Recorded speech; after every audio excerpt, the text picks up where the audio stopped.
Oi pessoal, estamos aqui para mais uma aula de materiais de construção mecânica. O tema da aula de hoje vai ser imperfeições nos sólidos. Então é isso que a gente vai ver hoje. Nós vamos passar por esses tópicos aí do capítulo do livro, né? São justamente os tópicos pelos quais nos quais eu dividi a aula. Então a gente vai passar pelos defeitos pontuais, a gente vai ver que a gente pode ter defeitos de diversas formas, né? E a gente tem pontuais, interfaciais e volumétricos.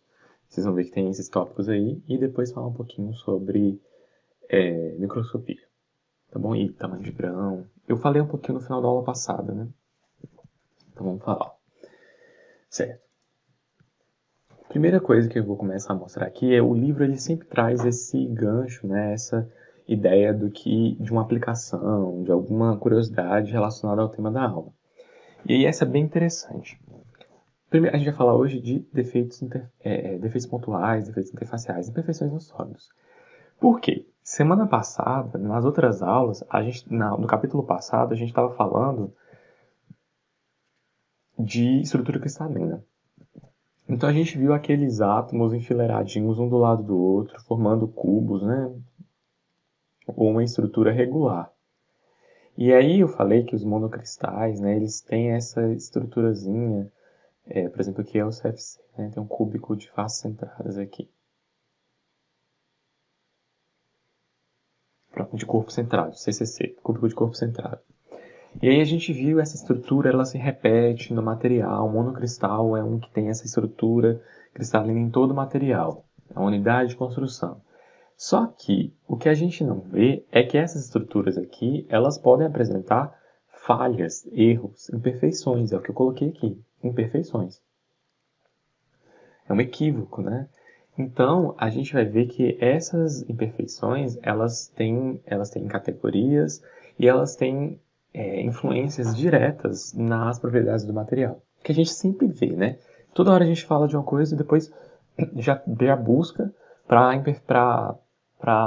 a questão da propriedade, que a gente na mecânica está muito interessado, na engenharia de materiais. Certo. Então, o catalisador do carro, né, que é responsável por diminuir a quantidade de gases poluentes jogados na atmosfera, ele utiliza um efeito justamente que meio que se faz uso dessa rede cristalina, de materiais cristalinos, né? Não necessariamente ser cristalina, mas de átomos que podem ficar nessa estrutura do material. Então, no catalisador do carro, esses gases eles passam por filtros. E aí, nessa peça, os gases nocivos, por exemplo, o monóxido de carbono, né, ele fica preso nessa estrutura, dentro da estrutura cristalina. A gente consegue ver aqui nessa micrografia, né, que a gente tem a estrutura cristalina e a gente tem uns pontinhos e tal, né, e justamente onde meio que prende esses átomos, onde esses átomos esses moléculas, né, moléculas, por exemplo, de monóxido de carbono, de óxidos de nitrogênio, elas vão ficar, que são poluentes, que ocasionam chuvasco, né, ou são tóxicos, eles ficam presos no carro, no catalisador do carro. Então é muito interessante, né? E aí eu falei também, isso é um caso aqui de uma utilização, né, para redução de poluentes. A gente pode ter outros casos, que a gente vai estudar, de ligas, onde a gente insere um átomo, uma imperfeição nessa rede cristalina, com uma ideia de mudar a propriedade do material, certo? E essas influências, elas podem ser as mais diversas possíveis, né? Ok. Então é isso, a gente pode controlar essas características do material. Aqui a gente tem os diversos tipos de defeitos, né? A gente tem os defeitos pontuais, os lineares, os interfaciais e os volumétricos. A gente vai ver cada um desses tipos de defeito. Esses defeitos, eles são na escala atômica, né? Esses pontuais aí do defeito cristalino. Então a gente vai ter, por exemplo, um átomo num lugar onde não deveria assim, né? Ocupando um espaço na rede cristalina que não necessariamente teria um átomo ali. E essa classificação ela é de acordo com, né, dimensão e geometria aí. Então vamos ver os defeitos pontuais, vamos direto ao ponto. A gente tem diversos tipos de defeitos pontuais, né? Tem até uma outra imagem que mostra todos os tipos possíveis, né? Que é essa daqui. Tem todos os tipos possíveis aí de defeitos pontuais, né? Então a gente tem, e aí a gente vai começar primeiro tratando alguns. Então a gente tem as lacunas e os defeitos intersticiais. Esses defeitos são defeitos da própria rede cristalina. A gente não está falando de nenhum outro átomo nessa rede, é só o átomo do material. Então, no defeito de lacuna aí, por exemplo, a gente não vai ter um átomo onde teria que ter um átomo na rede cristalina.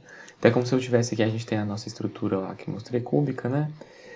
E aí onde deveria ter um átomo, sei lá, tem esses 9 átomos que teriam que ter aqui e um átomo lá atrás.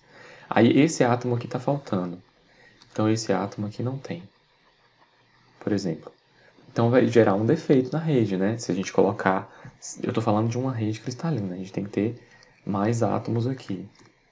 A gente teria, eu desenhei uma célula, mas a gente teria diversas células, tá bom? Diversas células. Aí esse átomo aqui não tem. É o que está representado aqui, é uma lacuna. Já o defeito intersticial, aí no caso, eu estou falando de defeitos da própria rede cristalina, só de átomos da própria rede cristalina, né? Então, eu tenho o defeito autointersticial, ou seja, tem um próprio átomo do material que está em um lugar da rede cristalina onde ele não deveria. Então, ele está meio que enfiado ali, né, num lugar estranho. E aí tem isso é bem interessante, assim, bem interessante não, isso gera um efeito, é interessante também, eu queria dizer outra coisa. Isso gera um efeito de tensões na rede cristalina, né, a gente já pode meio que adiantar isso. Se você está colocando onde não deveria ter um átomo, imagina lá na CCC, que é 0,74% do volume está ocupado por átomos. Aí tem um átomo num lugar onde deveria ter um espaço vazio. Então, lógico que isso vai causar uma perturbação na rede cristalina, né? Ok. A gente tem uma formulazinha que nos dá o número de lacunas em médio, né? Em uma rede cristalina aí, um material.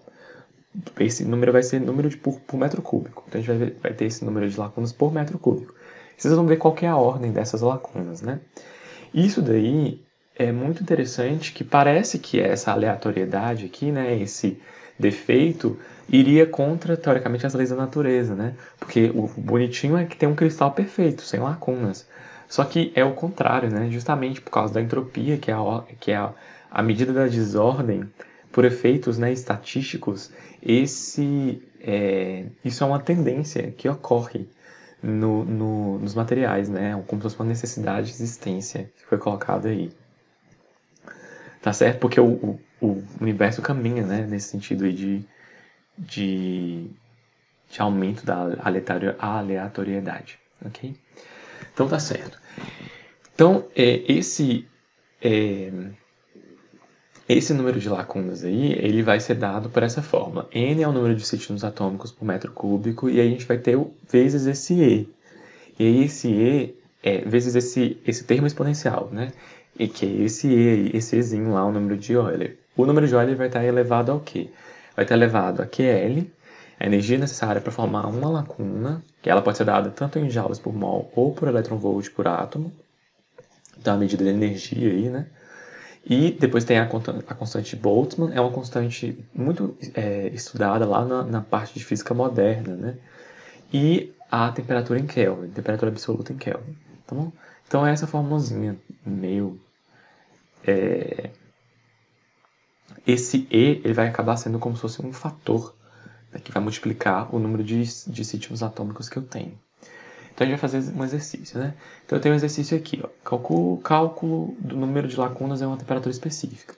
Então a constante de Boltzmann, ela é fixa, né? Ou ela é 1,38 vezes 10 a menos 23 joules por átomo, se o QL for dado em joules por átomo, ou a gente usa 8,62 se for dado em electrovolt, né? Vezes 10 a menos 5 aí, por átomo Kelvin. Ok, e aí fala assim, calcule o número de lacunas em equilíbrio por metro cúbico do cobre. Então o elemento que a gente está falando aí é cobre. Numa temperatura de 1000 graus Celsius, a energia para formar uma lacuna é 0,9 eletronvolts por átomo. Então o que ele deu aí é o QL. 0,9 elétrons-volt por átomo. Já que ele deu QL, a gente vai utilizar a constante K de 8,62 eletronvolts por átomo Kelvin. Ok, o peso atômico, a massa específica do cobre são... Então ele deu aqui o peso atômico do cobre, que a gente usa a letra A, que é 63,5 gramas por mol. E a massa específica, né, a densidade, é 8,4 gramas por centímetro cúbico. A gente vai ter que converter essa unidade aí, né? Então tá certo. A primeira coisa que eu vou fazer aqui é pegar a medida de N. Como que eu vou pegar a medida de N? O que é esse N? O N é o número de sítios atômicos por metro cúbico. Então é como se fosse a gente tivesse assim, ó. Quantos átomos a gente tem? A gente vai utilizar o número de Avogadro, né? Então a gente tem 6 vezes 10 a 23 átomos por mol. E a gente sabe, né? A gente utilizando aí a mesma unidade de mol, se a gente for o que tem no mol, a gente sabe que a gente tem 63,5 gramas no mol. Tudo essa primeira linha aqui tá toda em mol, né? E a de baixo, eu quero saber quanto que eu tenho de N. Agora eu vou pegar em por gramas por metro cúbico, ou centímetro cúbico, né? Vou colocar metro cúbico aqui, o que eu já quero, né? Eu quero que saia em metro cúbico. E aqui vai ter em metro cúbico. Então a linha de cima é por mol e a linha de baixo eu tenho metro cúbico.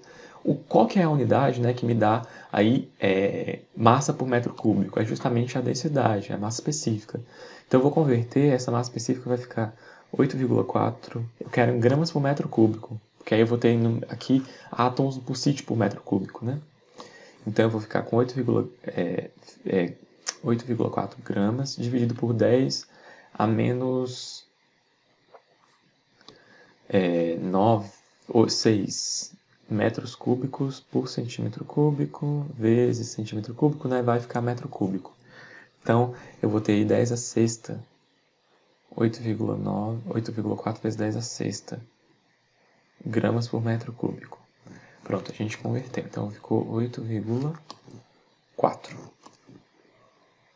vezes 10 a sexta.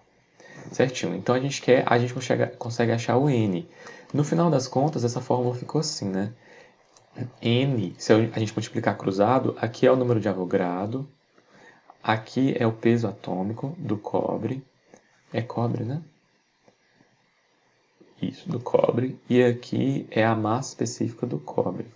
Então, se eu multiplicar aí cruzado, isolar, vai ficar o N vezes a massa atômica, o peso atômico do cobre, o Na vezes a massa específica. Então, o número aí ficou Na, que é o número de Avogadro, a massa específica do cobre sobre o peso atômico do cobre.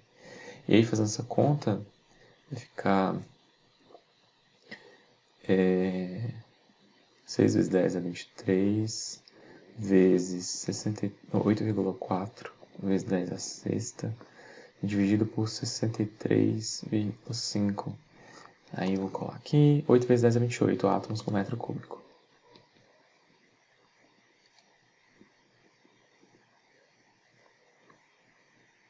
Achamos o N. Agora que a gente achou o N, é só substituir na fórmula. Vou até copiar a fórmula. Joga aqui.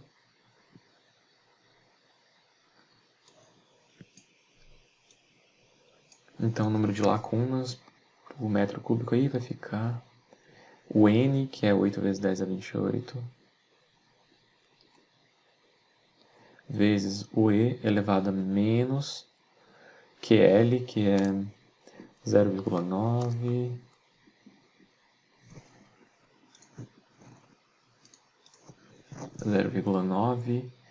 cai 8,62. Eu peguei o K errado, né? O K é 8,2 vezes 10 a menos 5. 10 a menos 5 aí. Ok. Então, vezes dividido por 8,62 vezes 10 a menos 5, vezes a temperatura, que é 1000 Celsius. Então, a gente passando essa temperatura para Kelvin, vai ficar 1273 Kelvin. É só somar 273, né? Pronto. Aí a gente faz essa conta, o número de lacunas ele é 2,2 vezes 10 a 25.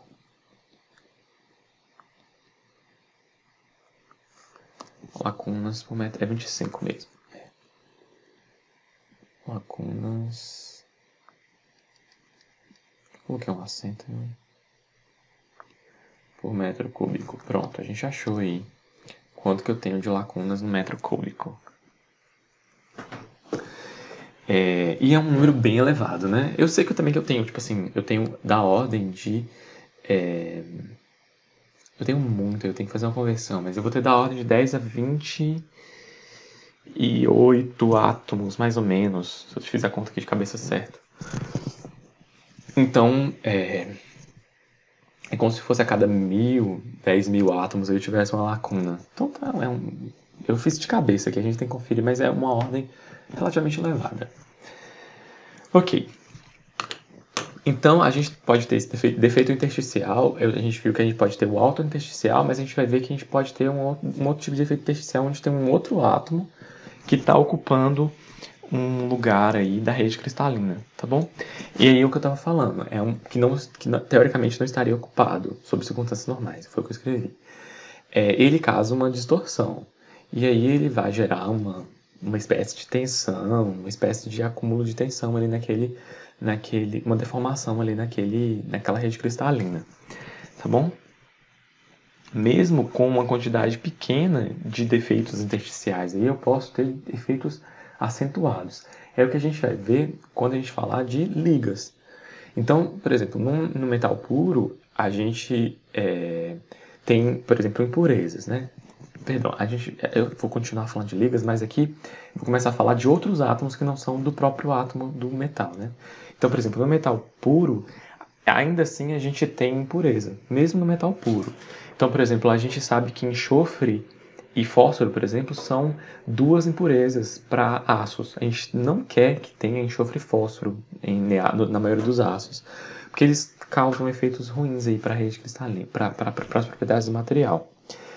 E mesmo em metais puros, por exemplo, se a gente tivesse só ferro, mesmo que a gente fizesse uma pureza aí muito alta, com, sei lá, 6 noves aí de pureza, 99,99999, a gente teria ainda 10 a 22 a 10 a 23 átomos de impureza por metro cúbico. Então é uma escala bem alta de impureza, né?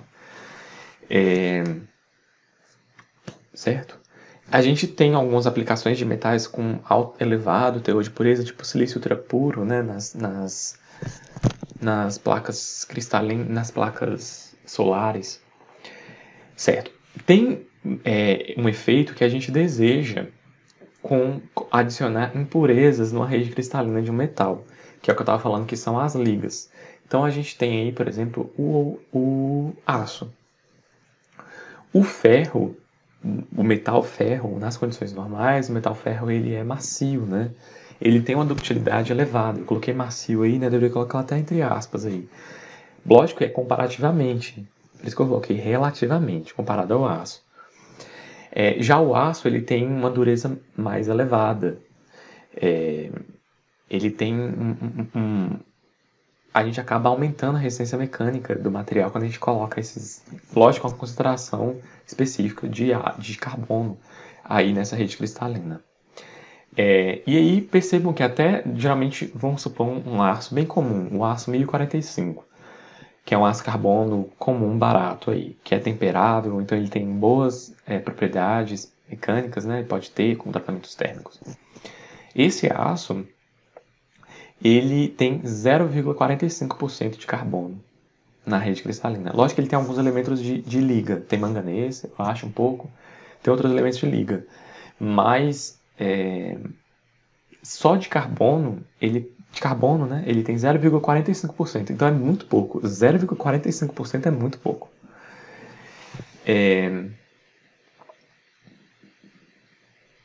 Então, o efeito é muito alto. A gente vai aí, se eu estou lembrando de cabeça as propriedades do ferro e do aço, se a gente ainda colocar tratamentos térmicos, né, a gente pode ter resistências aí de 5 vezes maiores até.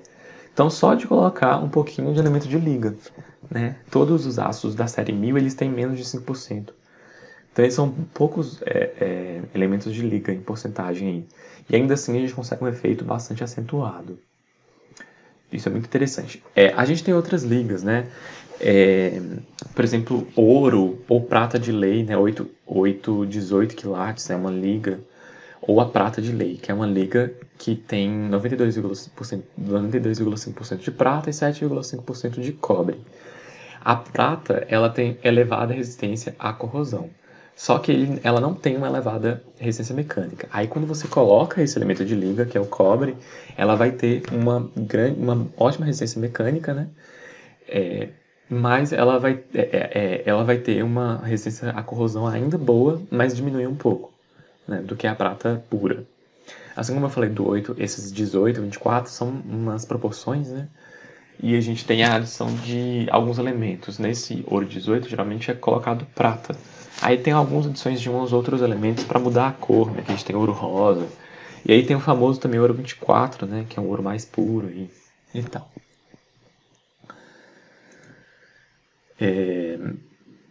Certo. Esses átomos, eles têm um limite de solubilidade. Então a gente está falando aqui de soluções. Ah, professor, mesmo no metal sólido, a gente está falando de solução.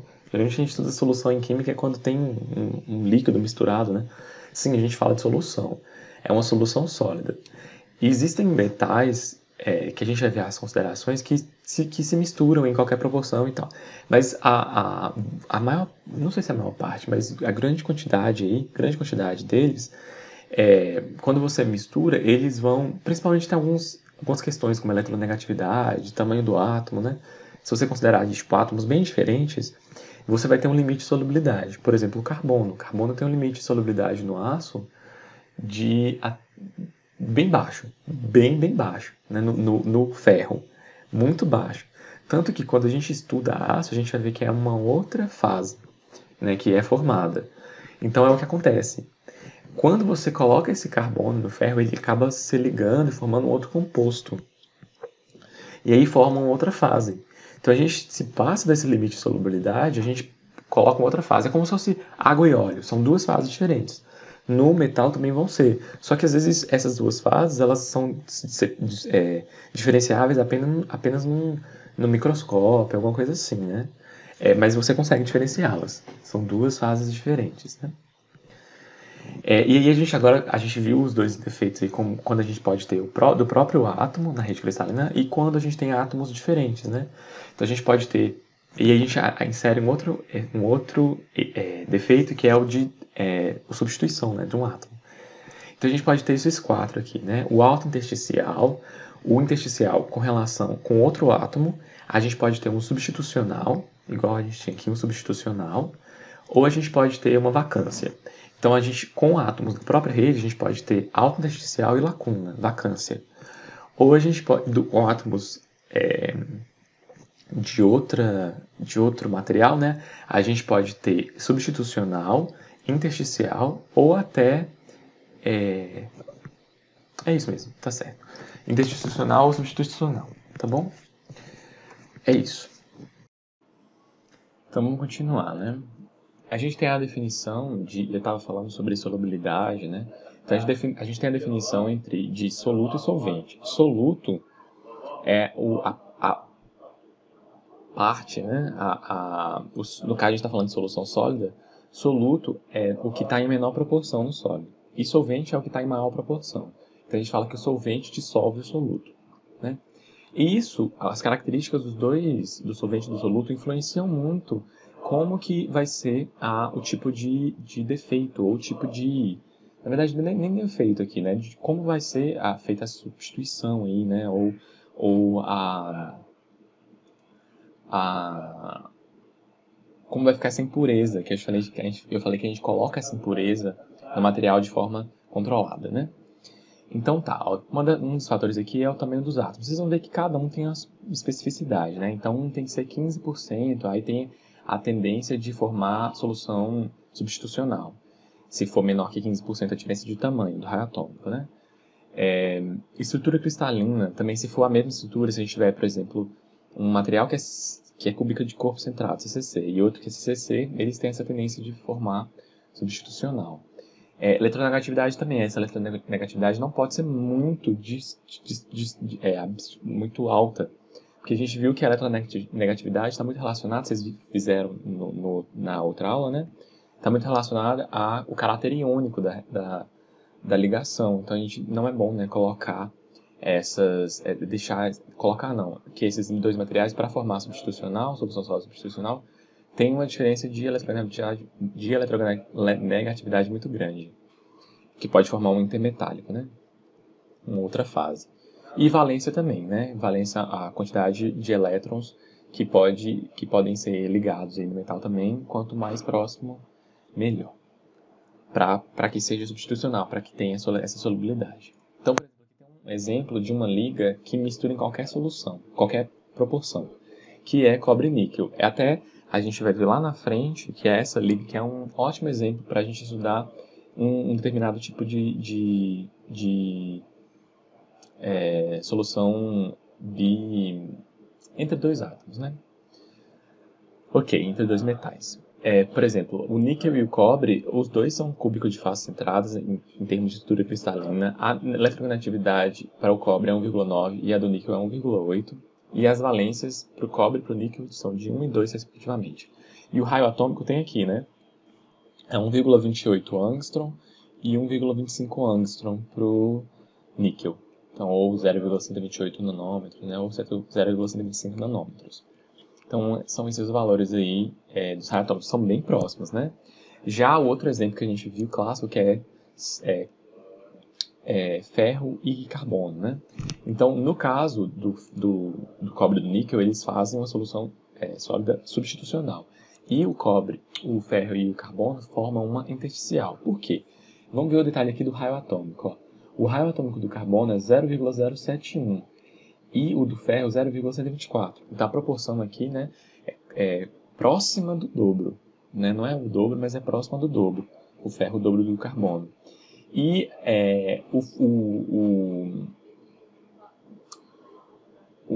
a estrutura CFC, né, do solvente aí não é muito, que é bem compacta, não é muito, dá um fator de empacotamento alto, não é muito propícia para que haja essa dissolução nesses espaçozinhos que tem na rede cristalina do ferro. E aí que a gente está vendo, ó, esse aqui de massa, a solubilidade, né, de 2%, quando o ferro é austenítico, CFC. E quando ele é ferrítico, né, alfa, que ele está CCC, que é abaixo de 910 graus, que é nas aplicações que a gente utiliza na maioria dos casos, ele é menor que 0,01. É o que eu falei. O carbono, quando você coloca ele no ferro, ele forma um intermetálico, né? Ele forma outro composto, não é nem intermetálico, ele forma outra fase. E aí o sistema ferro-carbono, ele não é nem ferro e carbono, ele é ferro e um outro componente de ferro e carbono, né? A gente vai ver quando a gente chegar lá mais pra frente. Aqui a gente vai ver um pouquinho sobre composição. Então a gente pode falar tanto em composição em termos de peso, quanto composição em termos de porcentagem atômica. Essas fórmulas aqui eu vou pedir para vocês provarem lá na frente, né? Elas saem de onde? Elas saem das definições, né? Por exemplo, a massa total que tem numa liga é a massa se tem só dois componentes, é a massa de um mais a massa do outro. E a gente sabe que a concentração de um é a massa de um sobre a massa total. Então, por exemplo, se a gente está falando de concentração do alumínio, é a massa do alumínio sobre a massa total. Isso aqui é a porcentagem em peso ou em massa, né, do elemento. E a gente também tem para a porcentagem atômica, que é com relação ao número de mols. Né? É assim que prova as fórmulas. Como as fórmulas são bem simples de provar, vou deixar como exercício para vocês fazerem. E a gente chega em todas essas fórmulas aqui, que a gente vai só aplicar. Tá bom? É bem simples. Até tem um exercício da lista que eu peço, né? Se eu não estou enganado, eu peço para provar. Além desse exercício que tem aqui, que ele pede para desenvolver a equação. Então aqui também tem a resposta, eu vou pular para vocês fazerem. E a gente vai fazer outro exercício. Ele pede assim, ó. Determine a composição em porcentagem atômica de uma liga com 97% em peso. Então ele deu aqui para a gente vou colocar assim, C do alumínio. E aqui o C do cobre, a concentração em peso do cobre e a concentração em peso do alumínio. Foi isso que ele forneceu. E ele quer a concentração linha. Esse C1 linha, lembrem lá que eu falei agora, que é a concentração molar. Então a gente vai utilizar aqui, ó, Aí eu fui lá na tabela periódica e peguei o peso atômico do cobre e o peso atômico do alumínio. Então vamos pegar isso daqui para a gente fazer o exercício.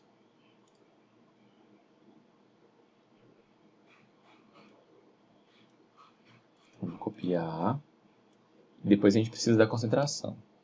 A concentração do alumínio, do cobre, ela é 3% em peso.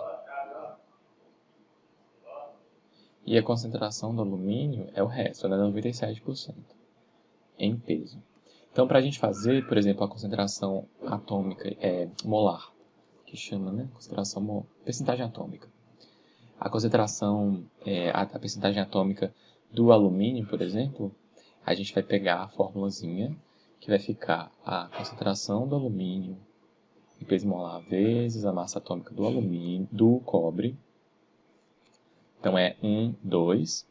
E aqui vai ficar 1, 2, 2, 1, né, embaixo, vezes 100. Então, sobre a concentração do cobre vezes a massa peso do alumínio, mais a concentração do alumínio. Perdão, aqui eu inverti. É isso daqui, mas tanto faz, né? Uma soma. É isso, exatamente. Vezes 100, que é para dar em porcentagem. E aí, fazendo essa conta, substituindo 97% aqui, 3% aqui, né? E os outros 65 e 28 aqui, vai ficar assim, né? Vai ficar 97 vezes 28, 63,55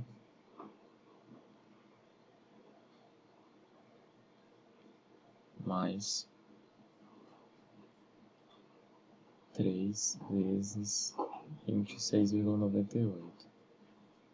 Então a percentagem atômica do alumínio vai ser, vou pegar a resposta, 98,7.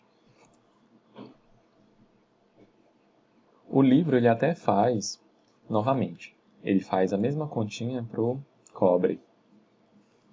Só que para a gente aqui, a gente pode utilizar a regra. Se eu tenho dois átomos em solução, a concentração em porcentagem em peso atômico, a percentagem atômica do cobre vai ser 1,3%. Tá bom? É o que falta para dar 100%.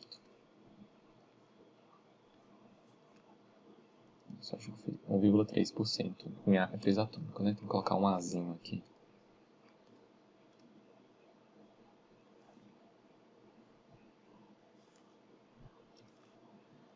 Igual eu coloquei o P, né, aqui, tem que colocar o A. Pronto. Então é assim que faz esse exercício. Que faz com as considerações e tal. Isso daqui é bastante... Isso daqui é da química, né? É uma aplicação direta da química lá de concentração. E a gente utiliza isso bastante até. Quando a gente estiver falando lá na frente de solução sólida, de diagrama binário, essas coisas assim, a gente vai utilizar muito concentração. Bom, então eu vou parar esse vídeo, a próxima vai ser efeitos lineares. A gente falou de efeitos pontuais, né?